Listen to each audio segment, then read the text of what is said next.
किशोर और पिद्दी दो भाई बहन थे। पिद्दी बहुत खर्चीले स्वभाव की थी। वो जितना कमाती अपने ऐशो आराम में पैसे उड़ा दिया करती। लेकिन किशोर समझदार था, घर को साथ लेकर चलना जानता था। अपनी बहन के जितना कमाता तो नहीं था, लेकिन फिर भी वो किसी तरह घर का खर्च चला लेता था। एक दिन पिद्दी किशोर से कहती है, किशोर, तुम थोड़ा ज्यादा क्यों नहीं कमाते? मेरे दोस्त रोज मेरा मजाक उड़ाते हैं। अरे बहन, मैं कोशिश तो कर रहा हूँ। अच्छा सुनो, अगले महीने रक्षाबंधन है, मुझे सोने का हार चाहिए, इससे कम कुछ भी ना लूंगी। अरे दिला दूंगा बहन। किशोर को पूरी रात नींद नहीं आती। उसके दिमाग में बस ये चल रहा था कि उसकी माली हालत इतनी बिगड़ चुकी है, अब वो सोने का हार कहाँ से लाएगा। अगले दिन किशोर सुबह सुबह घर से ये बोलकर निकल गया कि पिद्दी, मैं गांव से बाहर जा रहा हूँ, कुछ दिन घर नहीं आऊंगा। किशोर ने अपने काम के साथ साथ फेरी में कपड़े बेचने भी शुरू कर दिए, जिससे वो ज्यादा से ज्यादा पैसे कमा सके। रात में वो एक बिल्डिंग की चौकीदारी भी करने लगा। अपने काम से थोड़ा बहुत समय निकालकर बस कुछ घंटे की नींद ले पाता था। और कब वो कुछ दिन एक महीने में बदल गए और रक्षाबंधन भी आ गया, पता ही नहीं चला।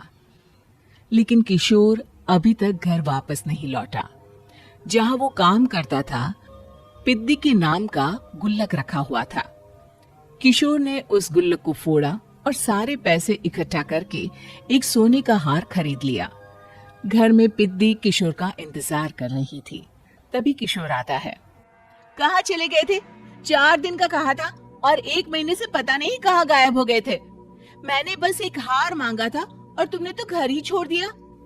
अरे मुझे थोड़ा काम मिल गया था। कुछ नहीं, सब समझती हूँ, बहाने थे तुम्हारे। अपनी बहन के लिए इतना भी नहीं कर सकती, कैसे भाई हो? चलो यहाँ बैठो, राखी बांधती हूँ। पिद्दी ने किशोर को राखी बांधी। वैसे ही किशोर ने अपनी बहन के हाथ में सोने का हार रख दिया। उसकी खुशी का कोई ठिकाना नहीं था। वो मिठाई खिलाए बिना ही नेकलेस लेकर चली गई और शीशे के सामने अपने गले में हार रखकर देखने लगी। किशोर ने लड्डू उठाया और खुद ही खा लिया। ऐसे कई साल गुजर गए। एक दिन पिद्दी की नौकरी छूट गई। अब वो पूरी तरह किशोर पर डिपेंड हो गई थी। आए दिन किशोर को अपने महंगे महंगे शौक गिनाकर उससे पैसे मांगा करती थी। किशोर, कुछ पैसे देना, मुझे पार्लर जाना है। किशोर बिना कुछ बोले उसे पैसे दे देता। ये क्या, 500? अरे इतने में तो मुझे पार्लर में एंट्री मिलेगी बस। अच्छा, देता हूँ ना ज्यादा। अरे कैसे भाई हो, अपनी बहन के लिए इतना भी नहीं कर सकते।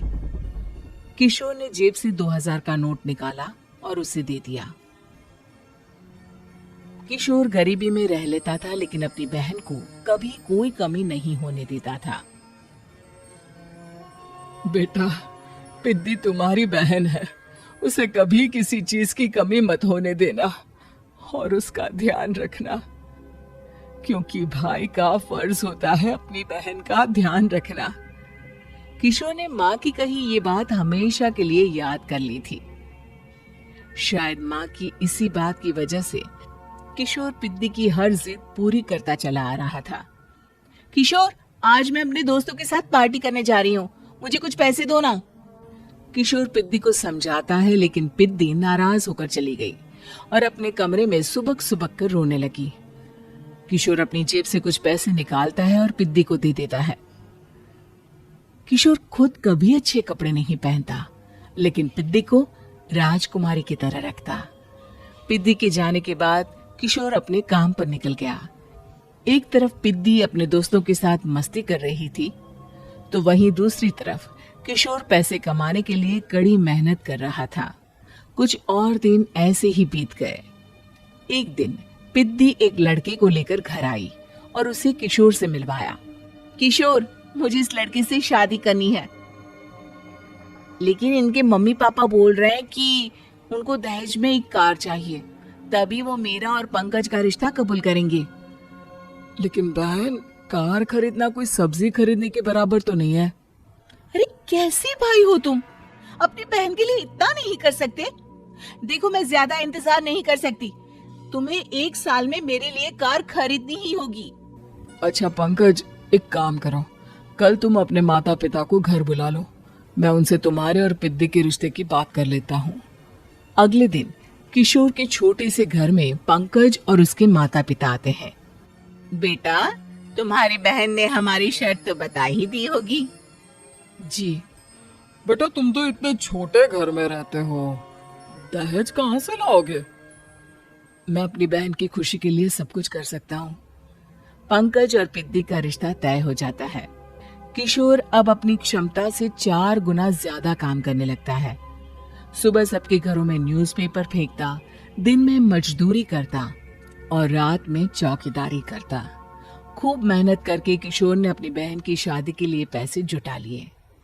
उसने अपनी बहन के लिए कार खरीद ली। जब वो पिद्दी के ससुराल वालों से मिलने गया तो उन्होंने किशोर से और पैसों की मांग की। इस बार किशोर हार चुका था।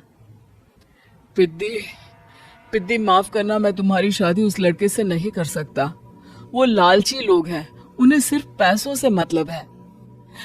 देखो किशोर, मैं पंकज से ही शादी करूंगी। क्योंकि पिद्दी ने तो किशोर की बात न मानने की जैसे कसम खा रखी थी। किशोर ने पंकज को घर बुलाया। पंकज, तुम अपने माता पिता को समझाते क्यों नहीं हो? भैया, वो हमारी शादी के लिए मान गए, मेरे लिए तो यही बहुत बड़ी बात है। हम एक काम कर सकते हैं, दहेज की रकम में से कुछ पैसे मैं आपको दे देता हूँ। अरे लेकिन समाज वाले क्या कहेंगे?